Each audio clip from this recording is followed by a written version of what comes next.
ബാധയൊഴിപ്പിക്കാനെന്ന വ്യാജേന 16 വയസ്സുകാരിയെ പീഡിപ്പിക്കാൻ ശ്രമിച്ച കേസിൽ ഒളിവിൽ കഴിഞ്ഞിരുന്ന മുരാരി തന്ത്രി പുത്തൂർ പോലീസിന്റെ പിടിയിലായി.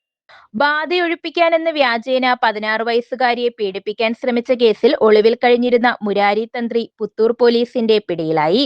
പുത്തൂർ വേണ്ടാർ സ്വദേശി രാജൻ ബാബു എന്ന മുരാരി തന്ത്രിയെയാണ് ഭരണിക്കാവിൽ നിന്നും പോലീസ് അറസ്റ്റ് ചെയ്തത്.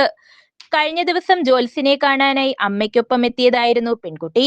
പൂജയുടെ ഭാഗമായി ബാധയൊഴിപ്പിക്കാനെന്ന പേരിൽ അമ്മയെ പുറത്തിരുത്തിയ ശേഷം പെൺകുട്ടിയെ ഇയാൾ മുറിക്കുള്ളിലേക്ക് കൂട്ടിക്കൊണ്ടുപോയി. മുറിയിൽ വെച്ച് പെൺകുട്ടിയെ കടന്നുപിടിക്കാൻ ശ്രമിച്ചതോടെ കുട്ടി നിലവിളിച്ചുകൊണ്ട് പുറത്തേക്ക് ഓടി രക്ഷപ്പെടുകയായിരുന്നു. പെൺകുട്ടിയുടെ നിലവിളി കേട്ട് നാട്ടുകാർ സംഭവസ്ഥലത്തേക്ക് ഓടിയെത്തിയപ്പോഴേക്കും പ്രതി വീടിന്റെ പിൻവാതിലിലൂടെ കടന്നുകളഞ്ഞു. പെൺകുട്ടിയുടെയും കുടുംബത്തിന്റെയും പരാതിയിൽ പുത്തൂർ പോലീസ് പോക്സോ നിയമപ്രകാരം കേസെടുത്ത് അന്വേഷണം ആരംഭിച്ചതോടെയാണ് ഇയാൾ ഒളിവിൽ പോയത്. സൈബർ സെല്ലിന്റെയും മറ്റും സഹായത്തോടെ നടത്തിയ തിരച്ചിലിനൊടുവിൽ ഭരണിക്കാവിൽ വെച്ചാണ് ഇയാളെ പോലീസ് കസ്റ്റഡിയിലെടുത്തത്. പ്രതിയെ കോടതിയിൽ ഹാജരാക്കി റിമാൻഡ് ചെയ്തു. News bureau, Sasthamkotta.